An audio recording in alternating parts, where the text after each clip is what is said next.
Всем привет! С вами снова Юлия Прохорова и наше литературное чтение.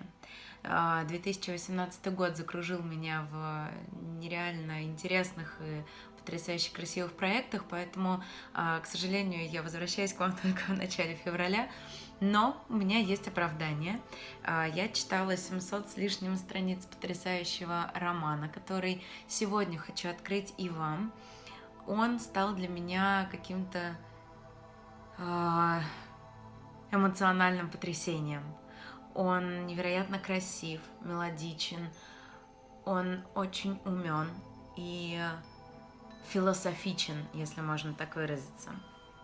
Ян Филипп Зендкер «Искусство слышать стук сердца». Роман о мальчике, который вырастает у нас на глазах и преображает этот мир вместе со своей возлюбленной, заставляя людей увидеть, какой должна на самом деле быть любовь. Тинвин многое бы отдал за обстоятельный и точный ответ, который удовлетворил бы Умая. Но в голове вертелись лишь обрывки мыслей. Даже если сложить их вместе, картина четко не станет. Старик и мальчик молча стояли под карнизом крыши, слушая воркование голубей. «Так чего же ты боишься?» — повторил вопрос Умай.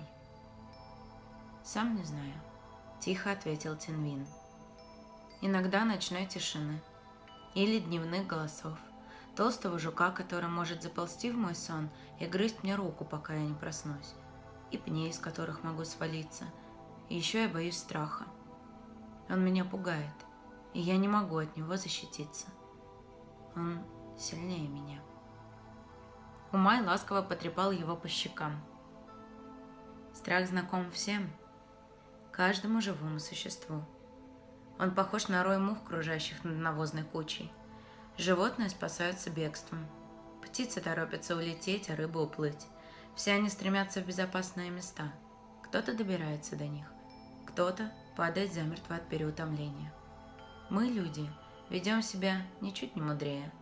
Умом понимаем, нет таких уголков, где можно спрятаться от собственных кошмаров, и все равно отчаянно бросаемся на их поиски.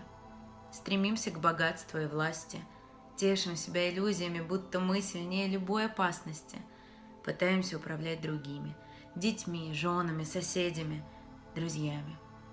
Амбиции и страх роднит незнание личных пределов. Власть и богатство напоминают опиум. В молодости мне довелось познакомиться с этим зельем, и я знаю о нем не с чужих слов. Наркотик. Коварный обманщик не дал мне вечного блаженства, он только требовал жертв. И с каждым разом все больших и больших. То же происходит с властью и богатством. Они не способны победить страх.